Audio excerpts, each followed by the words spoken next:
कहानी की शुरुआत ज़ॉम्बी अपोकलिप्स के बीच शुरू होती है, जहां मॉली और निकलास वेगास से अपनी जान बचाकर भाग रहे थे। चारों तरफ तबाही फैली थी और शहर अब रहने लायक नहीं बचा था। अब उनका प्लान था कि वे किसी तरह एयरफील्ड तक पहुंच जाएं, जहां उनके कुछ दोस्त इंतजार कर रहे हैं और वहां से प्लेन लेकर ज़ॉम्बियों के इलाके से दूर निकल जाएं। लेकिन रेगिस्तान के बीच सफर करते हुए अचानक मॉली की तबीयत बिगड़ने लगती है। मजबूरी में निक गाड़ी रोक देता है ताकि वह थोड़ी देर आराम कर सके, लेकिन उनकी परेशानी यहीं खत्म नहीं होती। जैसे ही मॉली वापस गाड़ी में बैठती है, गाड़ी का पिछला टायर एक गहरे गड्ढे में फंस जाता है और कितनी भी कोशिश करने पर बाहर नहीं निकलता। निक घबराकर अपना मोबाइल निकालता है और अपने दोस्त जिमी को कॉल करने की कोशिश करता है। तभी मॉली की नजर दूर रेगिस्तान में एक परछाई पर पड़ती है। ध्यान से देखने पर दोनों समझ जाते हैं कि कोई उनकी तरफ बढ़ रहा है। वह कोई इंसान नहीं बल्कि सूट टाई पहने एक ज़ॉम्बी था जो बेहद धीमी चाल से उनकी ओर आ रहा था। निक फौरन डैशबोर्ड से पिस्तौल निकालता है और ज़ॉम्बी की ओर फायर करता है, लेकिन उसका निशाना बहुत सटीक नहीं होता।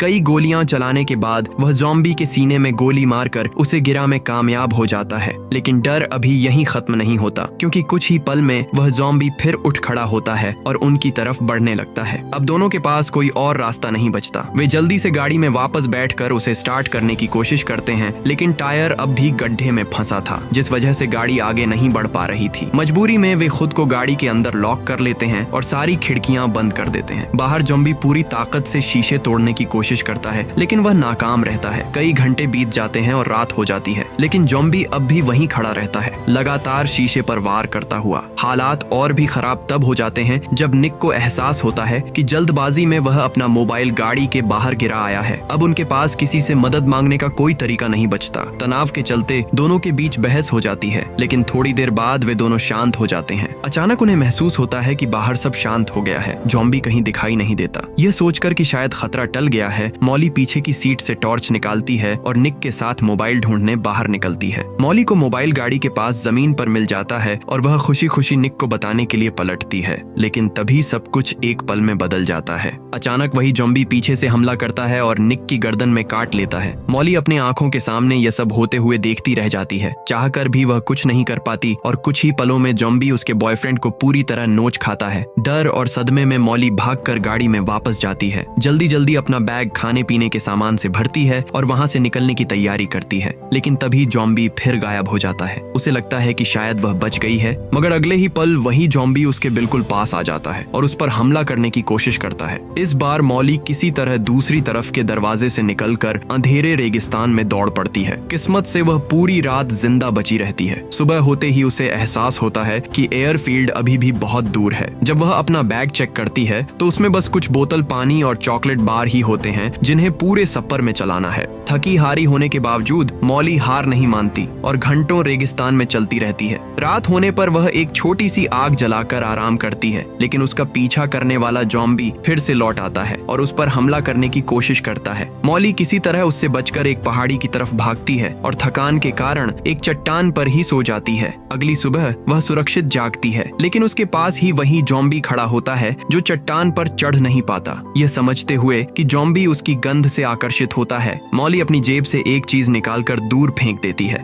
ज़ॉम्बी उस तरफ चला जाता है और मॉली नीचे उतरने की कोशिश करती है, लेकिन वह फिसलकर जमीन पर गिर जाती है। आवाज सुनते ही ज़ॉम्बी फिर उसकी तरफ मुड़ जाता है। मजबूर होकर मॉली आग के पास रखे अपने बैग की तरफ दौड़ती है। ज़ॉम्बी फिर उसका पीछा करता है, लेकिन मॉली समझ जाती है कि वह बहुत धीमा है। डर के बीच वह उसका मजाक उड़ाने भी लगती है और सफर जारी रखती है। कई घंटों बाद वह ज़ॉम्बी को पीछे छोड़ देती है, लेकिन अब उसके पास पानी लगभग खत्म हो चुका था और गर्मी से उसकी हालत बिगड़ने लगती है। तभी रेगिस्तान के बीच उसे एक खाली पड़ा हुआ घर दिखाई देता है। वह अंदर जाती है, लेकिन वहाँ न तो खाना मिलता है और न ही पानी। एक कमरे में पड़ा पुराना गद्दा देखकर वह थोड़ी देर आराम करने का फैसला करती है, लेकिन अचानक उसे किसी की कदमों की आवाज सुनाई देती है। उसका डर सच हो जाता है। वही ज़ॉम्बी जो उसका पीछा कर रहा था वह घर में घुस आता है। मॉली भागकर बाथरूम में छुप जाती है और शॉवर के पर्दे के पीछे खड़ी हो जाती है। ज़ॉम्बी उसकी गंध सूंघकर वहीं पहुंच जाता है। हालात और भी भयानक तब हो जाते हैं जब बाथटब में एक बिच्छू उसके शरीर पर रेंगने लगता है। बिना कोई आवाज किए मॉली खुद को संभालती है। आखिरकार ज़ॉम्बी वहां से चला जाता है। मौका मिलते ही वह बिच्छू को मारती है और चुपचाप घर से निकल जाती है। बाहर आकर वह फिर से जिमी को कॉल करने की कोशिश करती है, लेकिन अभी भी नेटवर्क नहीं मिलता।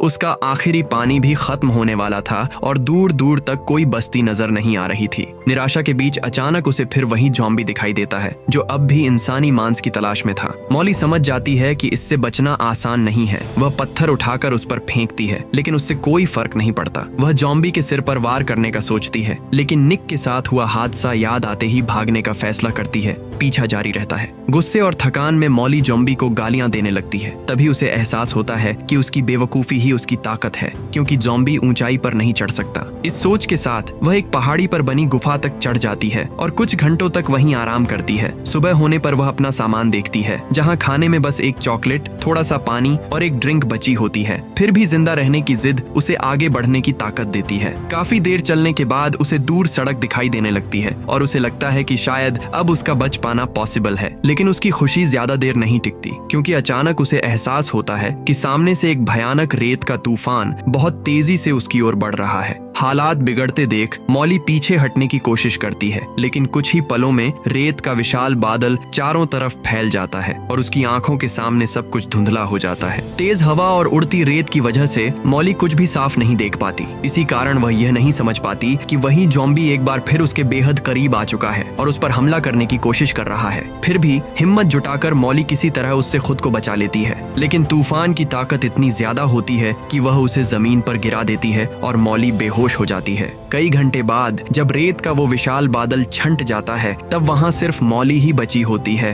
और वो भी जिंदा। वह धीरे धीरे होश में आती है, उठती है और तभी उसकी नजर सड़क पर से गुजरते एक ट्रक पर पड़ती है। वह पूरी ताकत से मदद के लिए चिल्लाती है। ट्रक रुकता है और उसमें से दो दोस्त टेड और जेसन नीचे उतरते हैं। वे तुरंत मॉली को पानी देते हैं और उसे गाड़ी तक ले जाते हैं। गाड़ी में बैठकर मॉली उन्हें बताती है कि वह एक एयरफील्ड की तरफ जा रही थी, लेकिन रेत के तूफान में उसका बैकपैक कहीं खो गया। ये जानकार दोनों दोस्त बैकपैक ढूंढने निकल जाते हैं और इस दौरान मॉली को पहली बार आराम से बैठने और सांस लेने का मौका मिलता है, वो भी तब से जब से उसका सामना जॉम्बी से हुआ था। वह अपने मोबाइल फोन की बैटरी भी चार्ज कर लेती है, लेकिन जैसे ही वह गाड़ी के सनरूम में लगे शीशे में देखती है, उसकी नजर एक तस्वीर पर पड़ती है, एक पिता और उसके बेटे की, जो अब मर चुके हैं। ये देखकर मॉली के मन में शक पैदा होता है, क्योंकि तस्वीर में दिख रहा युवक वही कैप पहने हुए था जो उन दोनों में से एक ने पहन रखी थी। उसका शक गहराता है और तलाश करने पर मॉली को एक जैकेट के नीचे कैदी की वर्दी मिलती है। अब उसे यकीन हो जाता है कि ये दोनों भागे हुए अपराधी हैं। कुछ देर बाद टेड और जेसन बैकपैक लेकर लौट आते हैं और मॉली से एयरफील्ड का रास्ता पूछते हैं। मॉली जगह बताने से मना कर देती है, बस उनकी मदद के लिए धन्यवाद कहती है और कहती है कि अब वह अकेले ही आगे जाएगी।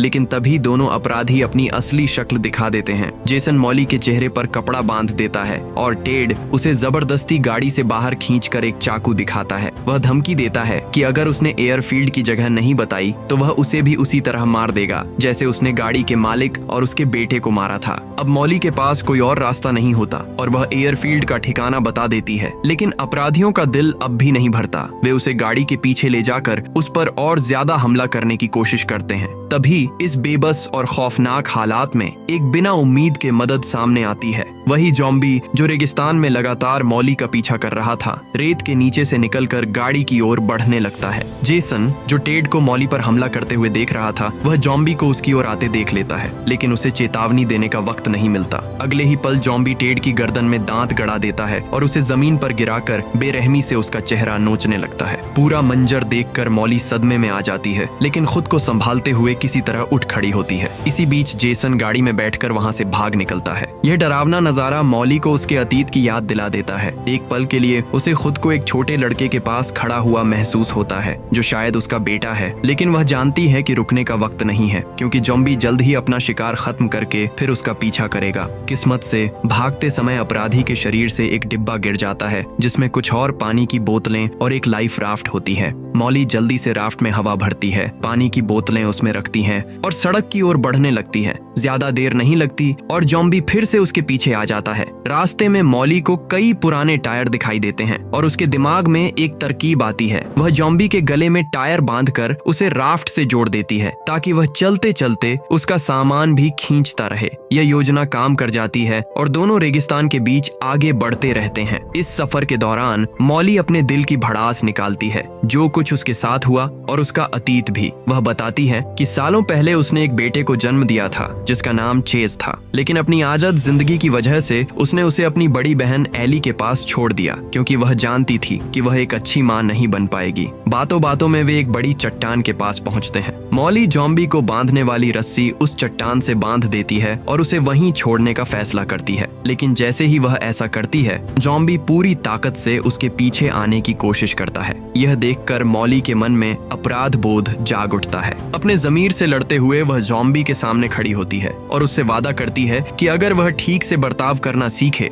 तो वह उसे आजाद कर देगी। मॉली टायर खोल देती है और जॉम्बी को मुक्त कर देती है। जॉम्बी तुरंत उसकी ओर बढ़ता है, लेकिन मॉली सख्ती से उसे रुकने का आदेश देती है। हैरानी की बात यह होती है कि जॉम्बी उसकी बात मान लेता है। अब जॉम्बी पूरी तरह उसके काबू में होती है। इसके बाद मॉली ऊंचाई पर एक और अलाव जलाती है। शाम ढलते ही वह अपने नए साथी को अपने अतीत के और भी किस्से बताती है। वह बताती है कि वह और उसका बेटा कभी डोरी से जुड़े 2 डिब्बों से चाइनीज विस्पर्स खेला करते थे। बेटे से अलग होने के बाद से मॉली चेज की आखिरी याद के तौर पर उन डिब्बों में से एक हमेशा अपने साथ रखती आई है। ये सब बताने के बाद मॉली रात भर आराम करती है। अगली सुबह वह और जॉम्बी सड़क तक पहुंच जाते हैं। ठीक उसी समय कई सैन्य गाड़ियां वहां से गुजरती हैं। डर के मारे मॉली अपने दोस्त को सड़क के दूसरी ओर छिपा देती है ताकि सैनिक उसे मार न दें। लग रहा था कि किसी ने उन दोनों को नहीं देखा, लेकिन तभी एक सैन्य वाहन बीच सड़क में रुक जाता है और आसपास की जांच शुरू कर देता है। मॉली जॉम्बी को चुप रहने का इशारा करती है और खुद सैनिकों से बात करने चली जाती है। वह कहती है कि वह एयरफील्ड पर अपने पति से मिलने जा रही है। यह बात सैनिकों को शक में डालती है, लेकिन फिर भी वे उसे आगे जाने देते हैं। तभी जॉम्बी मॉली की बात नहीं मानता और सैनिकों के सामने आ जाता है। सैनिक तुरंत उसकी ओर बंदूकें तान लेते हैं। मॉली फौरन उसके सामने खड़ी हो जाती है और सैनिकों से विनती करती है कि वे गोली न चलाएं। यह अजीब सा नजारा देखकर सैनिकों को यकीन हो जाता है कि जॉम्बी ही उसका पति है। फिर मॉली रास्ता साफ करने की बात करती है ताकि वे दोनों आगे बढ़ सकें, लेकिन तभी उनमें से एक जॉम्बी के पैर में गोली मार देता है। यह देखकर मॉली को इस बेरहमी से घिन आती है। वह जॉम्बी की मदद करने की कोशिश करती है, लेकिन गलती से वह जॉम्बी उसकी उंगली काट लेता है। मॉली तुरंत समझ जाती है कि इसका क्या मतलब है, वह भी जल्दी ही जॉम्बी बन जाएगी। वह भागकर अपना बैग खोलती है और जख्म पर दवा डालकर उसे डिसइंफेक्ट करने की कोशिश करती है, मगर जल्द ही उसे एहसास होता है कि इन्फेक्शन उसकी उंगली में फैल रहा है और वह भी जल्द ही जॉम्बी बन जाएगी। हताशा में मॉली अपना हाथ जमीन पर रखती है और पास पड़े एक पत्थर से संक्रमित उंगली पर जोर जोर से मारने लगती है, जब तक कि वह उंगली अलग नहीं हो जाती। दर्द और पीड़ा के बावजूद वह खुद को जॉम्बी बनने से बचा लेती है। फिर वह अपने बैग से टेप निकालकर हाथ पर पट्टी बांध लेती है। इसके बाद वह वापस सड़क पर लौटती है। वह जॉम्बी से नाराज भी थी जिसने उसे काटा, लेकिन फिर भी उसे जमीन पर घायल पड़ा देखकर उसे अफसोस होता है, क्योंकि गोली लगने के कारण वह चल भी नहीं सकता। अब मजबूरन मॉली उसे एक डिंगी पर लिटाकर सड़क पर घसीटते हुए आगे बढ़ती है। कुछ देर बाद उसे दूर एयरफील्ड दिखाई देता है, लेकिन तब तक उसका जॉम्बी दोस्त आगे बढ़ने की ताकत खो चुका होता है। मॉली उसे उठने के लिए कहती है, लेकिन जॉम्बी अपने सूट की जेब की ओर इशारा करता है। मॉली जेब चेक करती है और उसे एक वॉलेट मिलता है जिसमें उसकी पहचान होती है। जॉम्बी का नाम डेरिल था। जब वह इंसान था, उसे एक तस्वीर भी मिलती है जिसमें डेरिल एक युवा महिला के साथ था जो शायद उसकी पार्टनर थी। मॉली समझ जाती है कि डेरिल भी उसी की तरह हालात का शिकार था। वह अपने दोस्त को आखिरी दया देने का फैसला करती है। सड़क से एक बड़ा पत्थर उठाकर वह डेरिल के पास जाती है और रास्ते में उसकी मदद के लिए उसका धन्यवाद करती है। फिर वह पत्थर से वार करके उसके जॉम्बी दोस्त के दर्द को हमेशा के लिए खत्म कर देती है। इसके बाद मॉली अकेले सड़क पर आगे बढ़ती है और आखिरकार एयरफील्ड पहुंचती है। वहां आसपास सभी जगह सुनसान लगती है, लेकिन उसे बीच में खड़ी एक लाल कैडिलैक दिखती है। जैसे ही वह पास जाती है, उसे गोली चलने की आवाज सुनाई देती है और वह तुरंत गाड़ी के पीछे छिप जाती है। दूर से उसे दिखता है कि गोली चलाने वाला जिमी है। जब जिमी को एहसास होता है कि मॉली अभी इंसान है, तो वह फायरिंग रोक देता है। सब साफ हो जाने पर मॉली बताती है कि रास्ते में उसका बॉयफ्रेंड मर गया। जिमी भी बताता है कि उसे भी रास्ते में जॉम्बी मिले थे। उसका एक साथी काटा गया था, लेकिन उसने यह बात छुपाई। जैसा कि होना था, वह जॉम्बी बन गया और बाकी लोगों को भी संक्रमित कर दिया। लेकिन जिमी किसी तरह बच निकला और उसने उन सभी संक्रमित लोगों को एयरफील्ड के एक वेयर हाउस में बंद कर दिया। जिमी के साथ उसका मैकेनिक दोस्त रॉबी भी भी जिंदा था जो शहर से भागने के लिए प्लेन ठीक कर रहा है। आखिरकार जहाज तैयार हो जाता है और तीनों मेक्सिको जाने की तैयारी करते हैं, लेकिन आखिरी पल में मॉली रुकने का फैसला करती है। उसे अपनी बहन और बेटे की चिंता सताने लगती है। वह एयरफील्ड के स्टेशन पर जाकर अपनी बहन को कॉल करती है, लेकिन हर बार कॉल वॉइसमेल पर चला जाता है। मॉली को डर लगता है कि कहीं कुछ बुरा तो नहीं हो गया। वह बार बार कॉल करती है और आखिरकार दूसरी तरफ उसके बेटे की आवाज सुनाई देती है। लड़का बताता है कि उसकी मौसी और गोद ली हुई माँ कई दिनों से लापता हैं और वह अपने कमरे में छिपा हुआ है। मॉली अपने बेटे से वादा करती है कि वह उसे लेने आएगी और उसे तब तक छिपे रहने को कहती है। नए हौसले के साथ मॉली कैडिलैक की ओर दौड़ती है, लेकिन पता चलता है कि चाबियां गाड़ी में नहीं है। उसे जिमी के जॉम्बी बने दोस्तों की याद आती है। वह रिंच से जंजीरें तोड़कर वेयर हाउस में घुसती है। अंदर उसे एक जॉम्बी जमीन पर पड़ा मिलता है, लेकिन तलाशी लेने पर चाबियां नहीं मिलती। तभी एक दाढ़ी वाला जॉम्बी हमला करता है। मॉली रिंच से उसके सिर पर वार करती है और उसे मार गिराती है, लेकिन उसके पास भी चाबियां नहीं होती। खोज जारी रखते हुए वह बॉयलर रूम में जाती है, जहां एक जॉम्बी पीठ के बल पड़ा होता है। जैसे ही वह मुड़ता है, मॉली डरकर गिर जाती है और रिंच हाथ से छूट जाता है। जॉम्बी उस पर झपटता है। तभी मॉली को पास पड़ा एक ड्रिल दिखता है। वह किसी तरह ड्रिल पकड़ती है और जॉम्बी के माथे में घुसाकर उसे खत्म कर देती है और बाल बाल बच जाती है। बाद में उसकी जेब में उसे आखिरकार कैडिलैक की चाबियां मिल जाती हैं। मॉली तेजी से गाड़ी चलाकर अपने बेटे को बचाने निकल पड़ती है। रास्ते में उसे अपने जॉम्बी दोस्त की याद आती है, जिसने अनजाने में इस भयानक सफर में उसकी मदद की थी। कई घंटे बाद वह लास वेगास पहुंचती है और उस मोहल्ले में जाती है जहां उसकी बहन एली रहती थी। घर खाली लगता है। वह फावड़ा उठाकर अंदर जाती है। किचन में उसे एली के पति की लाश मिलती है। फिर आगे बढ़ने पर उसे कांच के दरवाजे पर खून से लिखा संदेश दिखता है, जिसमें लिखा होता है कि एली को काट लिया गया था और उसने सब खत्म करने का फैसला किया। दूसरी तरफ एली का जला हुआ शरीर होता है ताकि वह जॉम्बी न बने और चेज को नुकसान न पहुंचा सके। टूटे दिल के साथ मॉली अपने बेटे को ढूंढती है, लेकिन कमरे में वह नहीं मिलता। वह रोने लगती है। तभी उसे चीनी विस्पर्स का कैन दिखता है, जिसे चेज बचपन से संभाल कर रखता था। अचानक उसे कदमों की आहट सुनाई देती है। फावड़ा पकड़े वह बाहर आती है, लेकिन सामने जॉम्बी नहीं बल्कि चेज का खिलौना टेंट होता है, जिसके अंदर उसका बेटा छिपा होता है। मॉली राहत की सांस लेती है, अपने बेटे को गले लगाती है और वादा करती है कि अब उसे कभी अकेला नहीं छोड़ेगी। दोनों शहर से भागने की तैयारी करते हैं, लेकिन सीढ़ियों से उतरते ही जॉम्बियों का झुंड दरवाजा तोड़ने की कोशिश करता है। मॉली अपने बेटे को पीछे रहने को कहती है और खुद आगे खड़ी हो जाती है। जैसे ही जॉम्बी अंदर घुसते हैं, मॉली फावड़े से हमला कर देती है। मॉली और चेज जॉम्बी अपोकलिप्स से बच पाए या नहीं, ये एक रहस्य ही रह जाता है। और इसी के साथ ये कहानी यही खत्म हो जाती है। तो आपको ये फिल्म कैसी लगी, नीचे कमेंट में जरूर बताना। मिलते हैं अगली वीडियो में।